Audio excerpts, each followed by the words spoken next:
হে WhatsApp guys, কেমন আছো সবাই? আশা করি সবাই খুব ভালো আছো। র্যান্ডম ভিডিও চ্যানেলে আমরা যে ডেথ গেম সিরিজটা দেখছিলাম তার এই পর্যন্ত 4টে এপিসোড আমরা দেখেছি এবং টোটাল এটা 8 পর্বের এপিসোড ছিল। আগামী 2 পর্বে আমরা পুরো সিরিজটা শেষ করতে চেয়েছিলাম, বাট প্রবলেম হয়েছে কি তোমরা জানো যে রমজান চলে এসেছে। তো এই মুহূর্তে রমজানের মধ্যে বেশি কাজ করা কিন্তু সবার জন্য কষ্টকর, এটা তোমাদেরও বোঝা উচিত। তো এর জন্য আমরা যেটা করছি, আমরা একটা একটা করে পর্ব করে শেষ করার চেষ্টা করছি। আর তোমরা জানো যে আমাদের কিন্তু আরো চ্যানেল রয়েছে, লোকবল তো আর বাড়ানো হয়নি, বাট যেটা হয়েছে রমজানের মধ্যে এমনিতেই কিন্তু রাত জায়গা পরে কাজ হয় না, তারপর আবার দিনের দীর্ঘ একটা সময় শরীর ম্যাচ করে আবার ইফতার করার পরও শরীর ছেড়ে দেয়। তো তোমরা নিজের এটা রিলেট করতে পারছো যে আগে যে স্পিডে আমরা কাজ করতাম এখন সেই স্পিডে কাজ করা পসিবল নয়। এই মাসটা তোমাদের একটু অ্যাডজাস্ট করতে হবে। আমাদের কন্টেন্ট কম আসবে না, বাট কন্টেন্টগুলো আমরা ছোট করার চেষ্টা করছি যাতে আমরা প্রতিদিন তোমাদেরকে ভিডিও উপহার দিতে পারি। তো আশা করি তোমরা বুঝতে পেরেছো এবং জিনিসটাকে তোমরা সহজভাবে নেবে এবং বলবে না যে ভাই 2 পর্ব একসাথে দেন। আমরা 1 পর্ব করে আগামী 4 দিনে পুরো সিরিজটা শেষ করে দেবো, কিন্তু প্লিজ আমাদের উপর বাড়তি প্রেশার দিও না। তো যাই হোক, ভিডিওটা স্টার্ট করার পূর্বে আমাদের ছোট কোনো বিজ্ঞাপন থাকতে পারে। যদি কোনো বিজ্ঞাপনের নাম আমরা নিই তখনই তোমরা যেটা করবে, অবশ্যই স্কিপ করে মূল ভিডিওতে যেতে পারো, কোনো সমস্যা নেই। তো বিজ্ঞাপন থাকলে প্লে করে দিচ্ছি, না হলে সরাসরি মূল ভিডিওতে চলে যাবে, তাও কোনো সমস্যা নেই। গাইস, তোমরা কি রোমাঞ্চ সন্ধায়ী এবং গেম উৎসাহী? তো বর্তমানে কিন্তু হৃদয় স্পন্দনকারী অ্যাডভেঞ্চার শুরু করার সময়। আর এখানে এভিয়েটর গেম রয়েছে,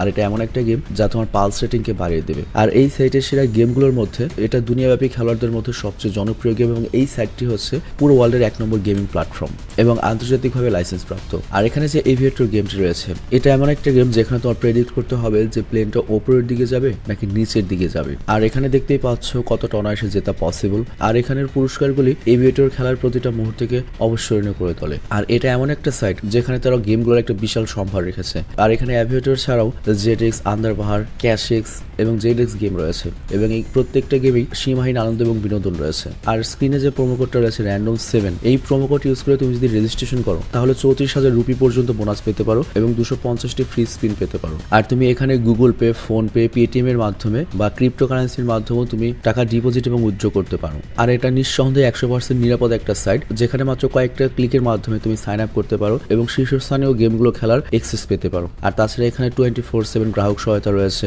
আর ওয়েলকাম বোনাস তো রয়েছেই। তো তুমি তোমার গেমিং অ্যাডভেঞ্চার শুরু করতে এখনই পিন কমেন্টে যে লিঙ্কটা রয়েছে সেখান থেকে ক্লিক করে অ্যাকাউন্ট খুলতে পারো এবং অ্যাকাউন্ট খোলার সময় অবশ্যই র্যান্ডম 7 প্রোমো কোডটা ব্যবহার করতে ভুলবে না। আর তারপরে তুমি পেয়ে যাবে হচ্ছে স্বাগত বোনাস এবং 250টি ফ্রি স্পিন। তো এবার চলো আমরা মূল ভিডিওতে চলে যাই। তো যাই হোক, গত এপিসোড পর্যন্ত কিন্তু আমরা বেশ কয়েকটা লাইভ দেখেছি এবং লাস্ট এপিসোডে আমরা দেখেছিলাম যে কিভাবে আমাদের ইজি এবং তার গার্লফ্রেন্ড মারা যায়। তারপরে কিন্তু ডেথ যে রয়েছে, আজরাইল যে রয়েছে তাকে কিন্তু ইজি শুট করে দেয়। কিন্তু এই এপিসোড যখন শুরু হয় তখন অন্য জায়গা থেকে দৃশ্য শুরু হয়, আমাদের একটা লাইভ স্ট্রিম দেখানো হয়। আমরা দেখি একজন কিলার লাইভ স্ট্রিম করে একজন মানুষকে হত্যা করছিল। তো এই কিলারটি বলতে থাকে, তোমরা ভাবছো যে এই লোকটাকে মারছি, মায়া হচ্ছে তাই না? কিন্তু তোমরা কি জানো এই লোকটা কত খারাপ? ও মেয়েদেরকে ধরে ধরে রেপ করে মেরে ফেলতো। আর ওর মতো একটা খারাপ লোককে মারতে আমার একটুও খারাপ লাগছে না। আমি বাকি সব ধর্ষকদের শিক্ষা দিতে চাই যে ওদের শাস্তি কি হওয়া উচিত। বাট তখনই সেখানে আরেকজন লোক চলে আসে এবং সে করে কি ওখানে যে 2জন কিলার ছিল তাদেরকে মেরে ওই কিডন্যাপ হয়, ওই ধর্ষককে বাঁচে সেখান থেকে নিয়ে আসে। তো যাই হোক, যে লোকটি ওই ধর্ষককে বাঁচালো তার নাম হচ্ছে চুল। তো চুল করে কি ওই লোকটিকে সেখান থেকে নিয়ে যায়। আর ওই লোকটি তখন বলে, হে প্রভু, তুমি কে? সৃষ্টিকর্তার মতো এসে আমাকে বাঁচিয়ে নিয়ে গেলে। আর তখন চুল বলে, বেশ শালা চুপ করে বসে থাক, আমি একজন পেইন্টার আর্টিস্ট। তো তখন ওই ধর্ষক মনে মনে ভাবতে থাকে, আমি যে তো খারাপ কাজকর্ম করে ওই লোককে সবকিছু জানে, আমাকে তো আবার পুলিশে দেবে না। তো এই জন্য সে ভয় ভয়ে বলে, আমার বাসা চলে এসেছে, প্লিজ গাড়ি থামাও। কিন্তু তখন চুল বলে, গাড়ি তো থামানো যাবে না। আর তখন ওই ধর্ষক করে কি চুলের কলার টেনে ধরে, কিন্তু তারপরে ওই ধর্ষক বেহুশ হয়ে যায়, কারণ চুল অলরেডি ওই লোকটিকে ঘুমের ওষুধ খাইয়ে দিয়েছিল। তো যাই হোক, এরপর আমরা দেখতে পাই চুল বা জুল করে কি ওকে একটা রুমে নিয়ে আসে এবং বেঁধে ফেলে। আর এরপর যখন ওই ধর্ষকের জ্ঞান ফিরে সে বুঝতে পারে এটা এমন একটা রুম যেখানে মানুষই খালি মারা হয়, এখানে খালি রক্তই বের করা হয়। আর তারপর জুল, এই বড় চুলওয়ালা লোকটি বলে, দেখ তুই মেয়েদের সাথে যেসব খারাপ কাজ করিস, ধর্ষণ করে মেরে ফেলিস, তোর পরিণাম তো এরকমই হওয়া উচিত তাই না? তোরকে তাই মনে হচ্ছে আমি এর জন্য তোকে মারছি। তো লোকটি বলে, তাহলে কেন আমাকে মারছো? তো জুল তখন বলে, দেখ ভাই, তুই কে, তুই কি করিস এগুলোতে আমার কিছুই যায় আসে না। আমি মানুষকে মারি আমার ফয়দার জন্য, আর কি ফয়দা দুঃখের বিষয় তুই এটা জানতেও পারবি না। তো এই কথা বলে জুল করে কি ওকে চেইন শুধু একবারে টুকরো টুকরো করে ফেলে। আর এরপর কাহিনীর পরিবর্তন হয় আর তারপর সিন ওই জায়গাটিতে চলে আসে যেখানে লাস্ট এপিসোডের লাস্ট সিনটি হয়েছিল। মানে আমাদের ইজে যে তোমার ডেথের সামনে গিয়েছিল এবং ইজে বন্দুক উঠে ডেথকে শুট করে দিয়েছিল। আর তারপর যখন ইজে নিজেকেও শুট করতে যায় তখন ওর সামনে আবার ডেথ চলে আসে আর বন্দুকও কাজ করা বন্ধ করে দেয় এবং ডেথ তখন বলে, বা রে বা, তুই ডেথকে মারতে গিয়েছিলি? তো ইজে তখন বলে, আমি জানি তুমি একটা খারাপ, তুমি সবকিছু প্ল্যান করে করেছো, আর আমি তোমাকে যিশুর বই পড়তেও দেখেছি। আর তারপরে যে জিজ্ঞাসা করে, তুমি কি গড? কিন্তু ডেথ তখন বলে, আমি কোনো গড নই, তবে আমি যা ইচ্ছে তাই করতে পারি। আর তখনই সে করে কি যিশু হয়ে যায়, মানে ইজের গার্লফ্রেন্ড, এবং বলে, দেখ আমি তোর গার্লফ্রেন্ড যিশুর বই এজন্যই পড়েছিলাম বলছিলাম, কারণ যিশু খুব দ্রুতই মারা যাবে, আর তুই এত টেনশন প্যারা নিস নে, ও তোর জন্য মারা যায়নি, ওর জন্য উল্টো তুই মারা গিয়েছিস। তো ইজে তো অবাক হয়ে যায়, আর তখন যিশু বলে আসলে তোর গার্লফ্রেন্ডকেই কেউ মারতে গিয়েছিল, কিন্তু তুই ওই মুহূর্তে তোর গার্লফ্রেন্ডের সাথে ছিলি, এর জন্য তুই মারা গিয়েছিস। তো ইজে তখন বলে যিশুকে কেউ কেন মারবে, ও কার সাথে কি করেছে। আর এখানে আমরা জানতে পারি এই যিশুকে মারার পেছনেও কিন্তু টাই নামের ওই লোকটাই দায়ী ছিল, এবং এ পর্যন্ত আমাদের ইজের পাস্ট লাইফে যত কিছু ঘটেছে প্রত্যেকটা লাইফেই ওর ভূমিকা ছিলই। আর কি কি ভূমিকা ছিল এটা আমরা একটু সামনে গেলে জানতে পারবো। তো যাই হোক, এরপর ইজে যে গুলিটা ডেথকে মেরেছিল, ডেথ করে কি সেই গুলিটা উঠে ইজেকে মেরে দেয়, আর তখনই ইজে তার পরের জীবনে পৌঁছে যায়। আর এইবার সে ঢুকে হচ্ছে জুল নামে সেই সিরিয়াল কিলারের ভেতরে, যাকে আমরা এপিসোডের শুরুতেই দেখেছি আর কি। তো যাই হোক, আমরা দেখতে পাই সে ওই লোকটিকে চেইন শোতে কাটছিল, কিন্তু তখনই হঠাৎ করে জুলের বডিতে ইজে চলে আসে, আর ইজে বলে আমি কোথায় এসেছি। আর তখনই সে ঘরের চারদিকে লাল লাল রক্ত দেখতে পায়, আর সে তো পুরো ভয় পেয়ে যায়। বাট ওই মুহূর্তে একটা বল ছুটে আসে এবং ওর পাস্ট লাইফের কথা, মানে এই বডির পুরো কথা মনে পড়ে যায়। তো যাই হোক, আমরা এই কিলার সম্পর্কে জানতে পারি জুল ছোটবেলা থেকে অনেক পেন্টিং বানাতে পছন্দ করতো, অনেক পেন্টিং তৈরিও করতো, কিন্তু গ্যালারির কোনো লোকজন ওর পেন্টিং এর প্রতি কোনো আগ্রহী দেখাতো না। তো এই নিয়ে যেটা হয়, ওর মনের ভেতরে এক ধরনের রাগ চলে আসে দর্শকদের উপর। আর এরপর জুল যখন একদিন বাসায় ফিরছিল, তখন একটা সে মেয়েকে দেখতে পায়, যে মেয়েটা ছাদ থেকে লাফ দিয়ে সুইসাইড করেছে এবং পরিচিত পড়েছে একটা গাড়ির উপরে। আর দক্ষিণ কোরিয়াতে এটা খুবই কমন একটা বিষয়। তো যাই হোক, জুল করে ওই মেয়েটির কাছে যায় এবং ওই মেয়েটির চেহারা দেখতেই থাকে, আর তখন ওর কাছে মনে হয় একটা মৃত মানুষের চেহারা কত ভয়ঙ্কর একটা সুন্দর হয়, তো আমি যদি ওর পেন্টিং বানাই তাহলে এটা খুব সুন্দর হবে। তো যাই হোক, এরপরও করে কি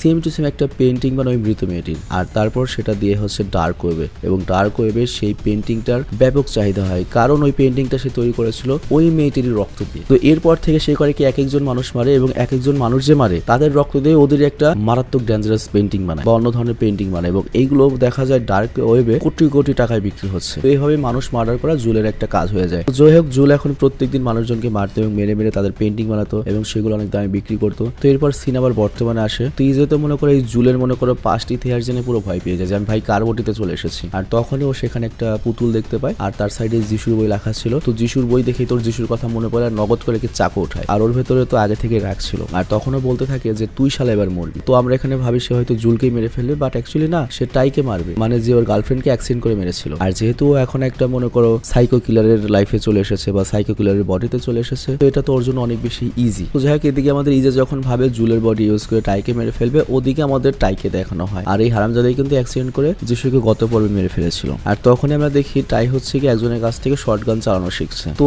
যার কাছ থেকে শর্টগান চালানো শিখছে, যে ওর কোচ আর কি, সেই কোচের মাথায় ও গান পয়েন্ট করে রেখেছে, মানে হয়তো তাকে মেরে ফেলবে। তো বুঝতেই পারছো ওর পাওয়ার কতখানি এবং কিরকম ও সাইকো।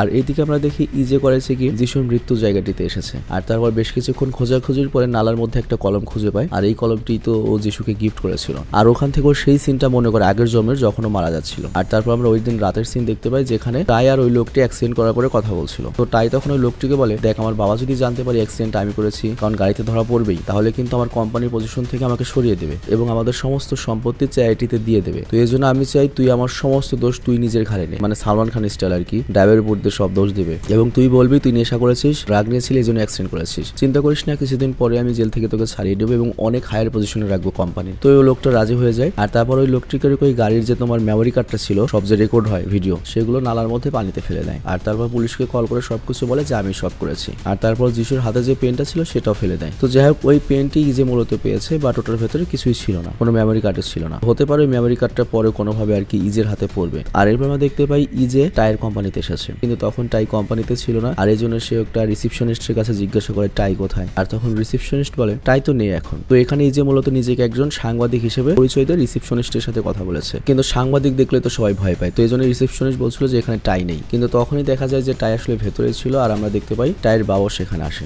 আর সে টাইকে বলে সেমিনারে আসার জন্য, এবং বলে তুমি এখন থেকে মানুষদের আরো মোটিভেট করবে এবং মানুষদের সামনে নিজেকে প্রমাণ করবে। তো টাই বলে ঠিক আছে, আমি মানুষদের সামনে নিজেকে প্রমাণ করবো এবং মানুষদেরকে আরো মোটিভেট করবো, মানুষের জন্য আরো ভালো করবো। কিন্তু আমরা তো জানি যে টাই কত খারাপ, কত সাইকো, এবং ওর সম্পর্কে আমরা আরো যখন জানবো তখন ওর উপর আমাদের বিরক্তি চলে আসবে। তো যাই হোক, ওই সেমিনারে টাই করে কি একটা সাইকোপ্যাথ নিয়ে কথা বলতে থাকে, এবং তারপর স্ক্রিনে অনেকগুলো ছবি আসে এবং ওখান থেকে টাইকে বের করতে হবে যে কোনটা এখানে সাইকোপ্যাথ। তো টাই এখানে সঠিক উত্তর দিতে পারে এবং অনেক সুন্দর একটা ভাষণ দেয়। এর ফলে যেটা হয়, টাইকে নিয়ে মনে করে যে সবাই অনেক হাততালি দেয়। আর এদিকে আমরা দেখতে পাই সকল কুকীর্তি কিন্তু বাইরে থেকে স্ক্রিনের মাধ্যমে লাইভে দেখানো হচ্ছিল, আর ইজেও সেটা দেখতে থাকে। বাট হঠাৎ করে সে সেন্সলেস হয়ে পড়ে যায়। আর এরপর তার চোখ খোলা হচ্ছে হসপিটালে। আর তখন হসপিটালের ডক্টর তাকে বলে তোমার তো ব্রেন টিউমার রয়েছে। আর তখন সে ডক্টরকে জিজ্ঞেস করে আমার কাছে কতটা সময় রয়েছে। ডক্টর বলে 1 মাস তো সময় রয়েছে। তো এটা শুনে ইজে হাসে এবং বলে 1 মাস যথেষ্ট সময়, এর মধ্যে আমি টাইয়ের অবস্থা 12টা বাজিয়ে দেবো, টাইকে শেষ করে দেবো। তো এরপর দৃশ্য পরিবর্তন হয়, আর তখনই আমরা দেখি টায়ার কোম্পানি থেকে ওর কাছে একটা কল আসে ইজের কাছে। অ্যাকচুয়ালি ডার্ক ওয়েবে আমাদের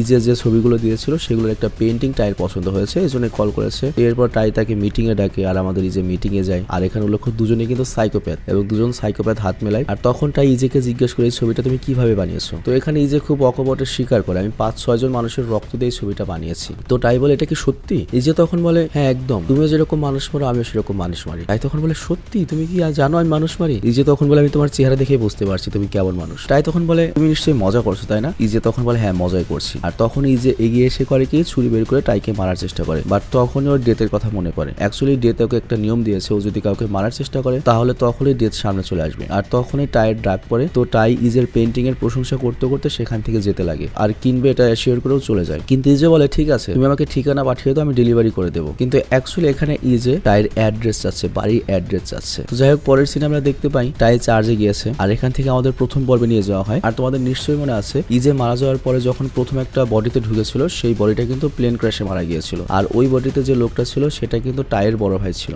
এবং সে অনেক বড় লোক মানুষ ছিল এবং ওদের দুই ভাইয়ের মোটেও মিলতো না। আর ওই প্লেন ক্র্যাশটা যে হয়েছিল ওটা কিন্তু টাই করিয়েছিল যাতে বড় ভাইকে মেরে ওই পজিশনটাও নিজে নিতে পারে। আর বড় ভাইয়ের নাম ছিল হচ্ছে জিন টাই। পুরো দুনিয়া জানে যে সে প্লেন ক্র্যাশে মারা গিয়েছে বাট অ্যাকচুয়ালি এটা টাই করেছে। আর তারপর আমাদের আরো আগের দৃশ্য দেখানো হয় যেখানে আমরা দেখি টাইয়ের যে বড় ভাই ছিল সে একটা ছোট বাচ্চাকে গলা টিপতে দেখে বাট ততক্ষণে বাচ্চাটির মা এসে যায় এবং টাই পালিয়ে যায়। তো এখানে আমরা বুঝতে পারি যে টাই তার সম্পত্তির জন্য ছোটবেলা থেকে এত খেপা ছিল যে ছোটবেলাতে তার ছোট ভাইকে মেরে ফেলেছে এবং তারা দুই ভাই একে অপরের সিক্রেট জানতো। তবে তারপরেও কেউ কারোর সিক্রেট সামনে আনতো না, কারণ ওদের সিক্রেট যদি বাইরে বের হয়ে আসে ওদের বাবা যদি জানতে পারে তাহলে সম্পত্তি কাউকেই দেবে না, ডাইরেক্ট চ্যারিটিতে দান করে দেবে। মানে দুই ভাইয়ের কেউই ভালো মানুষ না। তো যাই হোক এরপর কাহিনী প্রেজেন্টে আসে আমরা দেখতে পাই টাই ওই চার্চ থেকে বের হচ্ছিল আর সে ওর পোশাক পরিবর্তন করে এবং খুব জোরে গাড়ি চালাতে লাগে। আর এখানে উল্লেখ্য সে পুরো ড্রিঙ্ক করেছিল। আর এখানে দেখতে পাচ্ছ এটা সম্ভবত ফেরারি 458 ইটালিয়া হবে আর কি। তো পুলিশের নজর পড়ে যায় হচ্ছে ওর গাড়ির উপর আর তখন পুলিশ ওর পেছনে লাগে আর এরপর রাস্তায় কাটা থাকার কারণে গাড়ি থামাতে হয়। আর তারপরে পুলিশ ওর কাছে লাইসেন্স চায় এবং লাইসেন্স চেক করে যখন ছেড়ে দেয় তখন পুলিশ দেখতে পায় যে লাইসেন্সটা সে তার মানিব্যাগে ঢুকাতেই পারছে না। তো পুলিশ পুরো বুঝতে পারে যে লোকটা নেশায় রয়েছে। আর ওই ইয়ং পুলিশের সাথে আমরা আরেকটা পুলিশকে দেখতে পাই, সে তো বারবার বলতে থাকে ভাই ওকে ছেড়ে দে, গাড়ি দেখেছিস কত দামি, ওকে ছেড়ে দে, অনেক বড় লোক, আমরা বিপদে পড়বো। কিন্তু ইয়ং যে পুলিশটা রয়েছে জিওন নামে সে বলে ক্রাইম তো ক্রাইমই। কিন্তু টাই তখন অনেক রেগে যায় এবং বলে তারা দেখাচ্ছি তোর অবস্থান কই আর আমার অবস্থান কই। আর এই কথা বলে টাই করে কি ওদের যে মনে করো যে এসপি টেসপি তাকে কল দেয় এবং বলে তোর লোকজন আমার গাড়ি আটকে রেখেছে, তোরা কি জানিস না আমি কত বড় লোক, কত বড় বড় কাজে ব্যস্ত থাকি, আমাদের তো জোরে গাড়ি চালাতে হবেই। তো বুঝতেই পারছো এসপি মানে ওদের উপরের অফিসারকে যদি এরকম গালি দেয় এখানেই পুলিশ অফিসারকে, তো জিওনকে উল্টো বকা দেয় এবং উল্টো মাপও চাইতে হয় পুলিশের, এমনকি লাস্টে ওকে মেরেও চলে যায়। আর যাওয়ার সময় বলে তোর বোঝা উচিত তোর ক্ষমতা কতখানি, তুই আমার গাড়ি আটকেছিলি। তো যাই হোক এখানে একটা কথাই বলা যায় সেটা হচ্ছে ক্ষমতা রে ক্ষমতা। কিন্তু পুলিশে যদি এই ধরটা একটা নর্মাল মানুষকে ধরতো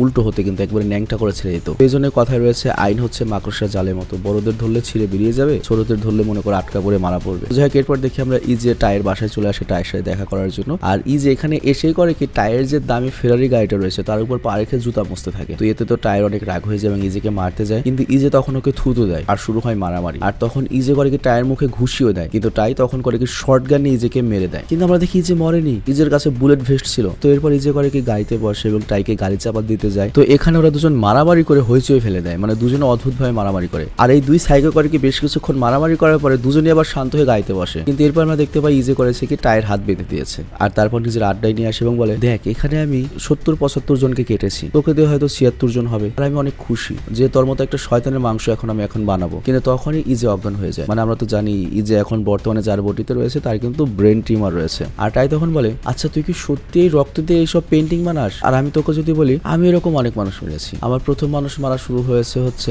একজন মানুষকে আমি ভুলভাবে গাড়ি দিয়ে অ্যাক্সিডেন্ট করে ফেলেছিলাম। আর তারপর আমাদের এপিসোড 1 দেখানো হয়, মানে ইজে যখন পড়াশোনা করে ইন্টারভিউ দেওয়ার জন্য যাচ্ছিল একদম কাহিনীর শুরুতে, তখন নিশ্চয়ই তোমাদের মনে আছে যে ইজে একটা অ্যাক্সিডেন্ট হতে দেখেছিল। তো ওই অ্যাক্সিডেন্টটা যে করিয়েছিল সেটা আর কেউ নয়, সেটা টাই ছিল। মানে ইজের জীবন অনেক আগে থেকেই টাইয়ের ভূমিকা ছিল। তো যাই হোক টাই কিন্তু ওই লোকটার কাছে গিয়েও ছিল। মৃতবয় লোকটি তখন বলেছিল আমাকে সাহায্য করো, আমাকে বাঁচতে সাহায্য করো। আর এটা দেখে টাইয়ের কাছে মনে হয়েছিল আরে আমি কি সৃষ্টিকর্তা নাকি, আমার কাছে সাহায্য চাইছে। তো তখন থেকে টাইম মূলত এই জিনিসটা অনেক মজা লাগা শুরু করে। আর এরপর থেকে নানা কারণে টাইম মারতে থাকে এবং মারার আগে যখন বলে আমাকে প্লিজ ছেড়ে দাও, আমাকে মেরো না, তখন ওর নিজের কাছে সৃষ্টিকর্তা একটা ফিল হয়, মানে একটা মজা হয়ে গিয়েছে ওর। তো যাই হোক এখানে এরপর টাই বলে দেখ আমি চাই তুই আমার কাছে জীবন ভিক্ষা চাস, আর আমি চাই তুই আমাকে বলবি আমি যেন তোকে না মারি, তুই আমার পায়ে ধরতে চাইবি। কিন্তু ইজে তখন টাইয়ের উপর থুতু মারে আর টাই তখন করে কি রেগে ওকে মাঝখান থেকে কেটিয়ে ফেলে। তো এর ফলে ইজের আরেকটা লাইফ শেষ হয়ে যায় আর ইজে আবারও চলে আসে হচ্ছে ডার্ক রুমে। আর ডেথ বা আজরাইল তখন বলে এই মৃত্যুটা তো সবচেয়ে ভয়ঙ্কর ছিল রে, তুমি নিশ্চয়ই অনেক ব্যথা পেয়েছো তাই না? কিন্তু ইজে তখন হাসে আর এটা দেখে ডেথ বলে তুমি কি ইচ্ছে করে মরে এসেছো নাকি? তোমার মাথায় কি কোনো প্ল্যান ছিল?